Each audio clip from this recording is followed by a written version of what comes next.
كيف لي لأنضم إلى المقاومة؟ Comment faire pour monter au maquis?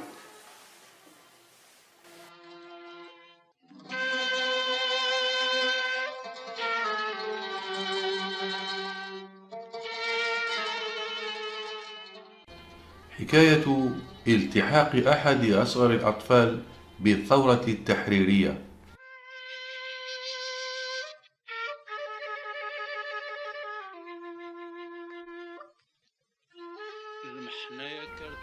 إنه الطفل أعمر أزواوي صاحب 14 ربيع الذي تمكن من وضع قيادة الولاية التاريخية الثالثة أمام الأمر الواقع لتقبل بانضمامه للثورة.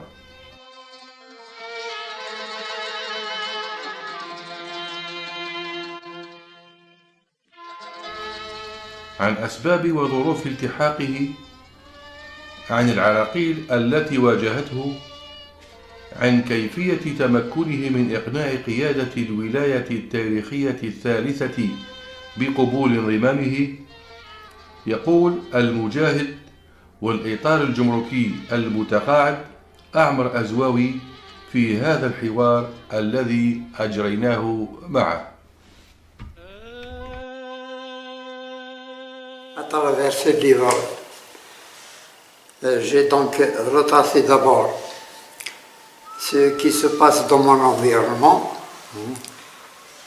immédiat en tant que jeune de 11 ans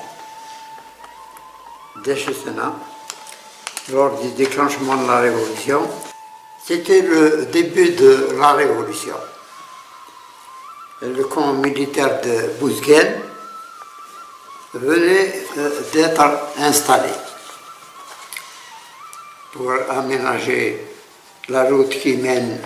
Ils ont ramené, déposé parallèlement les buses qui sont nécessaires. Alors là, nos aînés du village, et de Farache, un groupe de jeunes de 16 ans à 17 ans, qui ont eu l'écho du déclenchement de la Révolution et des actions de sabotage entreprises. Ils ont pris l'initiative donc, eux aussi, de saboter et de casser ces buses entreposées le long de la route nationale. L'armée, après une enquête infructueuse, a décidé une amende pour les villageois, les villages environnants, payée à la Koulihad par le futur colonel Mohamedoul Hajj, qui, pour parer d'éventuels problèmes, alors qu'il activait déjà comme commissaire politique dans la clandestinité, dans le civil, et pour la mise en place des structures de la Révolution. Les manifestations populaires ont eu lieu au camp de Bouzguel. Un peu plus tard, le même groupe, désireux de participer effectivement à cette révolution, a pris l'initiative également d'appeler ces manifestants, les citoyens du village, vers le camp de Bouzguel pour demander la libération d'un prisonnier. Il a été Ougil, c'est un commerçant au village. Il a été trouvé une liste de personnes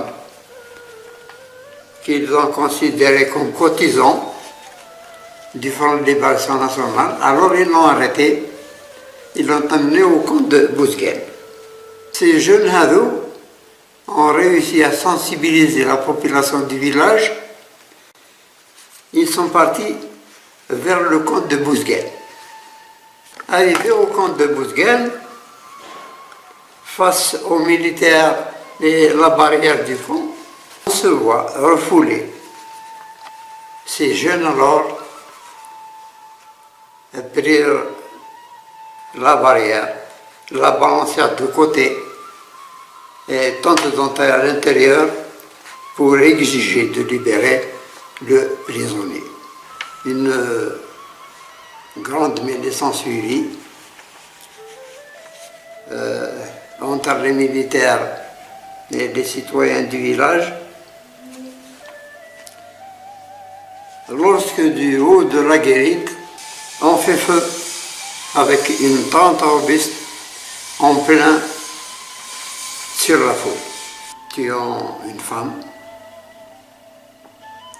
Nazara Marbéon, et sa petite fille, qui est décédée plus tard suite à ses blessures. Tous ces jeunes ont été incorporés au fur et à mesure dans le temps qui avance. Ils ont suivi leurs aînés qui sont déjà partis au maquis. Les premiers à avoir rejoint le maquis, ces jeunes ont contribué d'abord comme mousseline pour monter tous l'un après l'autre.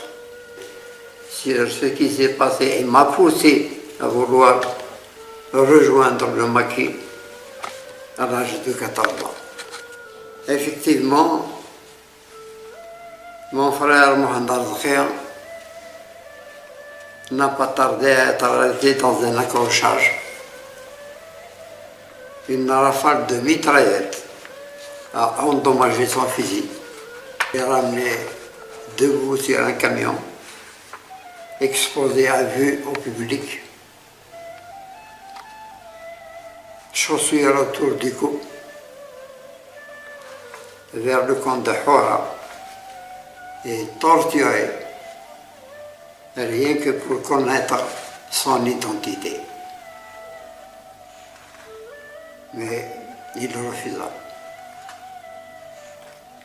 Identifié par un haki de la région, qu'il serait probablement du village à Etferash, il le ramène vers le village, un rouleau de barbelé autour du corps, lui bloquant les mains. Et à hauteur de Chilmeth, dans Rosseverienne, carrefour des 4 petits villages, dit carrefour des 4 petits villages, ils l'invitèrent à leur indiquer la route vers sa maison. Sachant pertinemment les risques qu'encourt sa famille, il le refusa encore. Il le tue sur place d'une rafale de mitraillettes et il le laisse inanime là.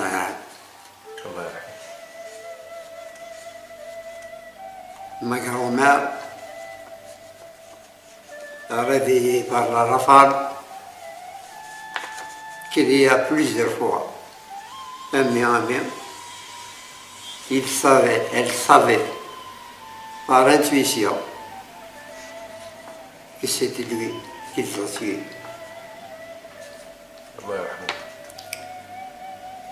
Les citoyens ne voulaient pas le toucher. Ils craignaient qu'il soit miné.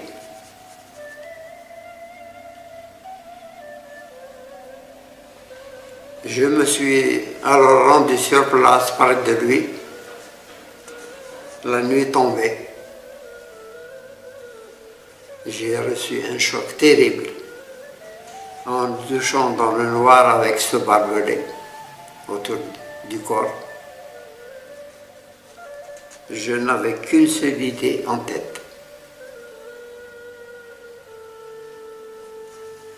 Aller immédiatement au maquis pour terminer son œuvre. À 14 ans, à peine, comment faire pour monter au maquis?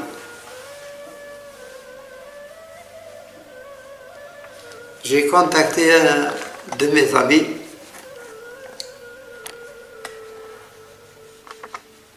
de mon village, c'est Tantan, pour contacter son frère Mohamed Al-Khaïdi Charban, chef du groupe commando, pour la possibilité de monter au maquis.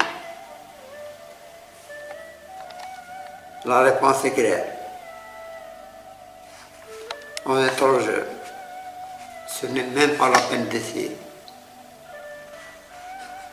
Alors, on a décidé de lui poser la question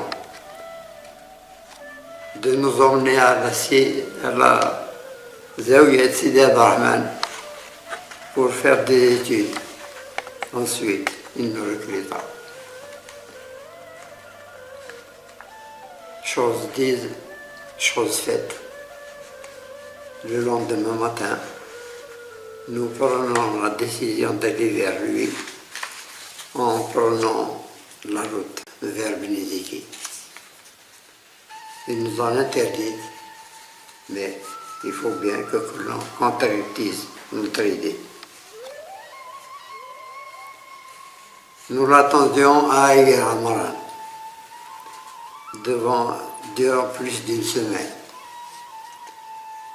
Lorsqu'un groupe est arrivé avec en tête Mohamed Al-Khaïdi. Étant de notre présence, il nous pose rapidement la question et on lui expose notre projet. Il ressort la tête. Il nous invite à retourner de ce pas d'où on vient. Nous accompagne jusqu'à la maison sur plus de 10 km et l'on reçoit des coups chaque fois que l'on ralentit. Mon père fut informé, il arrive de Paris et m'embarqua avec lui en France. L'école, le sport sont mes occupations favorites. En définitive, je me suis esquivé sans consentement pour rejoindre le bled. Arrivé à Alger, la chance me sourit alors que je me sentais égaré. Je rencontre un autre ami du village toujours, Rachdi Mahmoud, un peu plus âgé que moi. Je lui fais toutes mes confidences et il m'informa que lui également souhaiterait aller au maquis.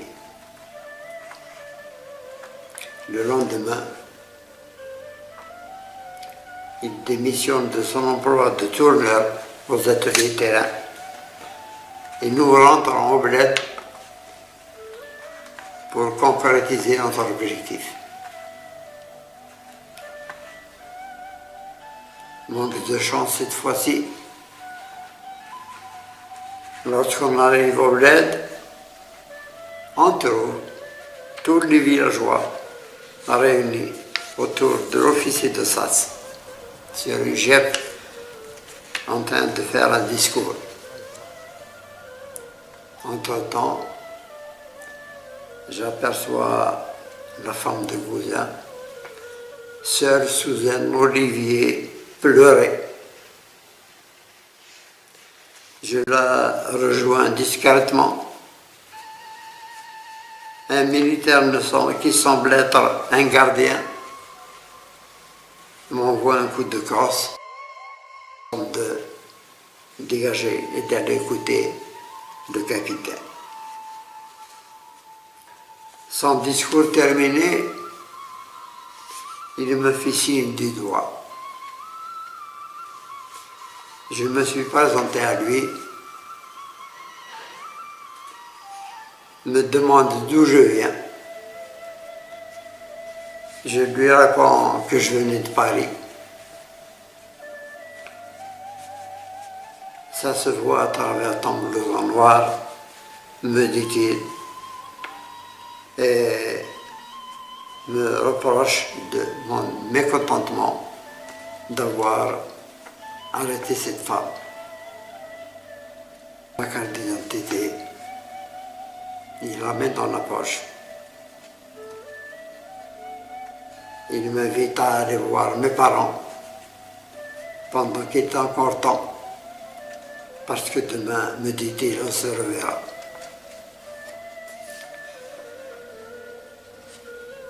Le lendemain matin, de bonne heure, un convoi passe par le village.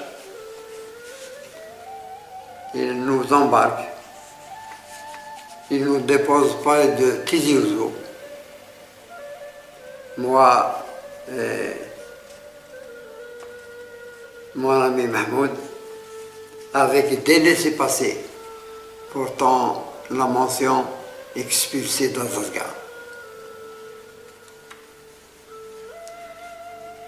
On pensait qu'ils allaient nous tirer dessus, puisqu'ils nous débarquent dans la nature avant d'arriver à Tizi Ouzou. Ils se sont contentés de repartir avec un grand salut moqueur. Nous avons rejoint Alger et rebelote. Ils nous ont donné l'idée d'expédition d'Azazga. Nous avons été refaire les laissez-passer à Alger pour le bled. On veut repartir au bled, on veut partir au bled. On nous délivre deux laissez-passer. On ajoute nous-mêmes, comme les précédents, expulsés d'Alger. Mention.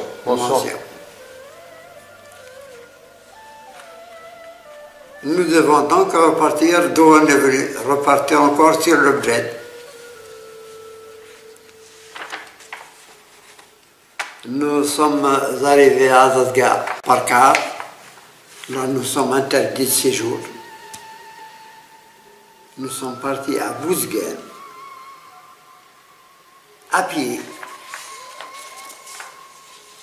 vers Tekhoust, à pied, sur plus de 35 km vers Tekhoust. Bien sûr, on est arrivé le lendemain de bonne heure, avec un groupe de Moudjahidines a été pris beaucoup plus tard, une semaine après. Le Moudjahidine qui était sous le commandement d'Ali Latrak, nous avons essayé de le mettre au pied du mur. Nous sommes expulsés d'Azazga, puis d'Alger. Voilà, laissez passer. Où voulez-vous qu'on aille? Vous devez quand même nous prendre. On ne peut y aller ni à Alger, ni à rester de Guitmour parce qu'on est expulsé. Quelques jours plus tard, nous demandons l'accord sous réserve de faire un attentat. قربت العمر هذا قلت له اربح واش تحب؟ قال لك يا ودي حنا رانا جينا من الجزائر ديجا رانا اكسبيرسيون انا وصاحبي رحنا لعزيزك كيف ما نقدروش نريحوا ثماتيك وجينا لهنا حبينا نطلعوا للجبل. بديت نهضر معاهم على كل حال قلت لهم يا ودي الجبل بالك تقول راك انا داخل الريفيج تعرف واش راك يستناك الشطار يستناك حفيان يشطرك عريان انسان يستحق يصبر ماشي غير طلع برك الجبل. قال حنا ما عندناش الشوا بالسيف علينا باه نطلعوا للجبل. دروك الا كان قادرين ديروا طونطا ولا ديروا حاجه معليش الا ما تقدروش هنا خير باه تطلع للجبل بلا ما دير لا طونط ولا دير حاجه ما يامنوكش. Enfin, nous avons réussi. Nous avons accepté l'attentat avec joie. Il m'a donné un pistolet pour moi. Pour Mahmoud, il nous dit qu'il lui sera remis plus tard. Nous sommes rentrés clandestinement dans notre village, entouré de barbelés, pour un peu repérer les lieux en attendant le pistolet, le deuxième pistolet. 3 jours ou 4 jours après, au lieu du pistolet, c'est une lettre du chef de secteur Hamouch Mahandamzian qui arrive, qu'une liaison nous a remis. On ouvre la lettre. Il nous demande de ne rien faire, de ne pas réserver la population, de venir nous rejoindre à Bliziki. C'est tout. C'est une région montagneuse. Il est évacué. Où trouver encore ces moudjahidines à Bliziki? C'est une commune, Bliziki. Comment faire pour les retrouver encore? Avoir plus d'une semaine de recherche pour les trouver. Enfin, Tawrit Bouane, au fond de Bliziki, c'est le village même d'Ali Raftarak. Nous étions enfin parvenus à trouver. Ali Raftarak nous souhaite la bienvenue. Il a souri quand on lui a dit pourquoi vous n'avez pas précisé où on va vous trouver, car ça fait partie de l'attentat. On voulait vous essayer, on voulait vous laisser débrouiller. On fait exprès. Nous étions enfin incorporés dans le commando d'Iger. Il est précisément un jeune d'Aïd Farash de notre village qui est le chef du commando. C'est le cousin même de mon ami qui était avec moi, Mahmoud, c'est son cousin. Il était très content de recevoir en cette période dure et difficile qui est l'opération Jumelle, de son propre village, des recueils qui viennent de son propre village. Il était vraiment content. Quelque temps plus tard, 2-3 mois à peu près, une liaison arrive du PC de Wilaya, et mon affectation au PC. Il m'invite à le suivre pour le PC, ce que j'ai fait. Mon ami Mahmoud, il finira escorte du valeureux lieutenant Silhanafi, qui a fait des brûlures de l'attaque de la ferme Prévost. Il était brûlé dans le visage, etc. Ferme Prévost à Ouadaïti. Et moi, je rejoins le poste de commandement de Wilaya. Je fus étonné par sa simplicité, son organisation et son fonctionnement.